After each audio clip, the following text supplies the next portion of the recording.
When I came out of my divorce, I really had to figure out again who I was and what I wanted. And it's not always an easy process. So I thought today I could share 5 steps that might be able to be of service in your journey. And the first one is this: as difficult as it might be, it's important for us to pause and feel what we feel.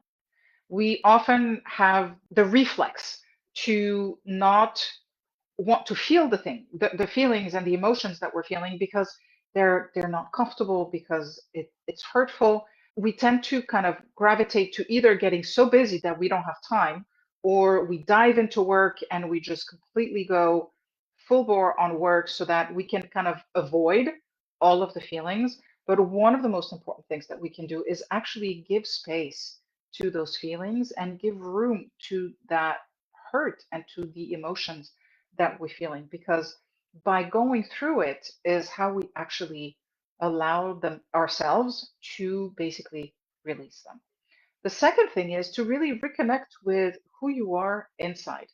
And you're going to be a different person today than you were years ago when you got married. Maybe your interests have changed. So, my recommendation would be look back at what you like to do before you got married.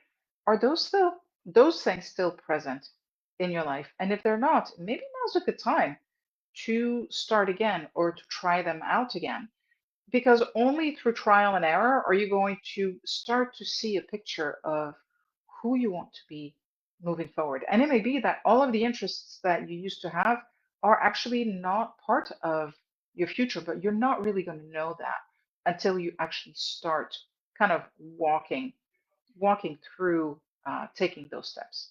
And ask yourself, what makes my heart sing?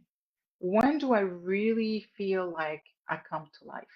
Because those are the questions that are going to get you to kind of go back in and think about, okay, what is real for me? What feels real for me right now? Then you'll probably want to rediscover your passion. That means go back to something that you loved, right? Did you used to play the piano and you don't play the piano anymore? Did you used to go horseback riding and you don't do that anymore? Did you used to knit and it's not something that you're doing anymore? So do those little things that are going to start bringing back some of that joy, because those moments of joy are going to be your anchor in moving forward and recreating your life on your terms. From there, you really want to start to create a vision for your life. You thought you were going to be with your partner, right? So you had all these ideas about what your future might look like, what was going to be in the cards for you guys. Obviously, that's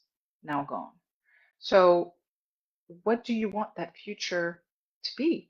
What do you want your life to look like? How do you want to show up for yourself and for those around you? So, try different things out, but start really envisioning, what does your ideal day look like? What does your ideal career look like? How do you see your relationships moving forward? How do you see your home taking shape and coming together?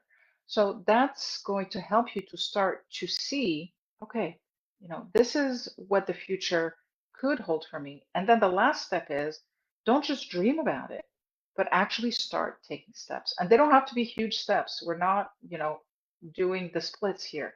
We're really taking little steps, little actions at a time, because it's probably going to feel a bit uncomfortable in the beginning. So it might take a little bit of getting used to, but the more we do it, the more excited we become, and the more likely we are to make that vision become a reality.